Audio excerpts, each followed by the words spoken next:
Hello brain shakers, welcome to today's episode. Now we are going to be summarizing the fertility awareness methods, or rather the natural family planning methods, and I have done a number of those. And if you haven't seen any of those videos, please head on to my various platforms and also my YouTube channel, which is the Brain Shakers Academy, and you would definitely find those different methods that we have looked at. In today's session, we're going to be looking at the other methods that you may consider as falling under the natural family planning methods. Of course, abstinence is not necessarily classified as a contraception method, but we are going to make mention of it because it helps you also in preventing pregnancy. So if you do not want to then fall pregnant, it is also very important to consider abstinence. But if you cannot abstain, then you can use other methods such as the various natural family planning methods that we have made mention. Now, there is another important method that could have been used in the most effective way, but it is not considered to be a very effective method because it is a stressful method to those that want to practice it or those that have practiced it before. And this is called Coitus Interruptus, also known as the withdrawal method. Now, what is involved in the withdrawal method? This basically just entails that during sexual intercourse, when the man is about to actually ejaculate, then they have to move off and remove the penis from the vagina so that they then do not deposit the sperms right into the vagina, because that will then mean that if the woman is on their fertile periods or during the period when sexual intercourse must either be countered using a barrier method, and then you go and practice coitus interruptus and it is not successful, then pregnancy is obviously going to go ahead and happen. But this also entails that you need a discipline and commitment from the other partner, that is the man in this case, because if the man then does not withdraw and deposits those sperms right in the vagina, then a pregnancy is obviously going to occur. A man needs also some education and needs some information also on knowing exactly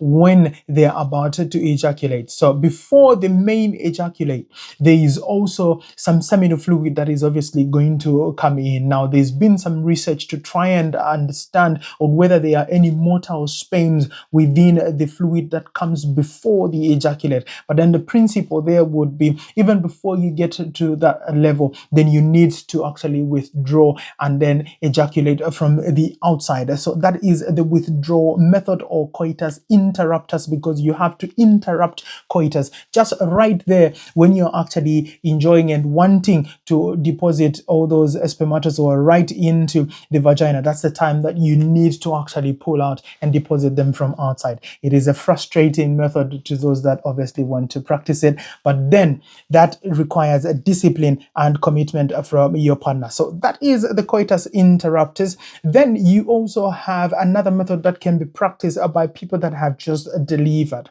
That is the lactational amenorrhea method. Now, I have already done a part of the benefits to breastfeeding. That is a video that explains briefly on how the lactational amenorrhea method is going to help you in preventing a pregnancy from occurring. So what is basically happening here is that you need to actually meet the tick boxes. You need to fit into the criteria for you to rely on this method as a contraception method. That means that you must not have seen your menses at least in the first 56 days, that will culminate into roughly about 2 months or so. You must not have seen your menses. You are still amenorrheic. In that sense, the baby must be less than 6 months. It means that if you are using lactational amenorrhea, you must actually be less than 6 months. And if you're less than 6 months, you should also be exclusively breastfeeding. That means that you are breastfeeding day and night. Now, there shouldn't be so much gap in between breastfeeds. That is not more than 4 hours during the day, not more than 6 hours during the night. It means that you're effectively breastfeeding, and then you have to follow that pattern. Now, if you want to use that method and you tick in all these boxes, and then you go ahead and use the lactational amenorrhea method, what it is basically going to do is that there's going to be more prolactin that is going to be produced. This is a hormone now that is going to be in higher amounts to force the breast to actually produce even more milk for the baby. And because of the high amounts of these prolactin, then that counteracts with the effect of the progesterone and also sends an impulse to the brain to tell the brain to say, we don't want you to start the menstrual cycle yet because we are still feeding this little one here. And in a form, then it is actually giving you some form of contraception. It means that there's not going to be any follicle stimulating hormone that is going to come in and start the development of a new follicle and then make you see the menses. So that is how then that breastfeeding is going to help you in preventing pregnancy, because it gives you lactational amenorrhea, meaning that you will not be seeing your menses. Now, the return of menses, when you see the menses before you get to 6 months period and then you start seeing menses, it means that the chances of you obviously falling pregnant now become high. So because the menstrual cycle now has come back, you still have an influx of the follicle stimulating hormone,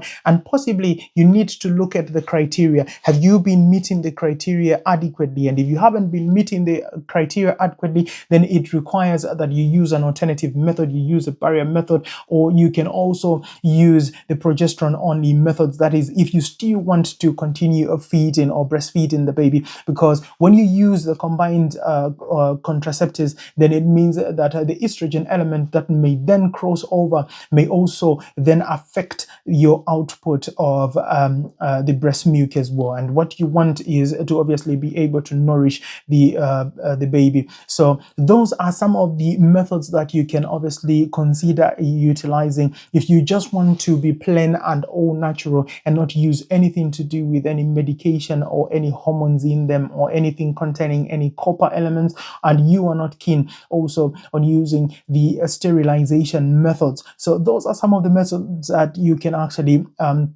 consider for your contraception. Now, I continue looking at the various other methods, that is the injectables, the hormonals, and the sterilization methods in the other sessions. So make sure that you're subscribed to the channel, which is the Brain Checkers Academy. And as always, if you found this video helpful in basically the natural family planning methods and other methods that you can consider for contraception, don't hesitate to drop it a thumbs up, give me a like, let's engage, tell me what you've heard about contraception and some of those myths around family planning, and which method you think is the best in terms of natural family planning methods and the other methods that definitely we will be discussing. And as always, thank you for watching, and I will see you in the next one.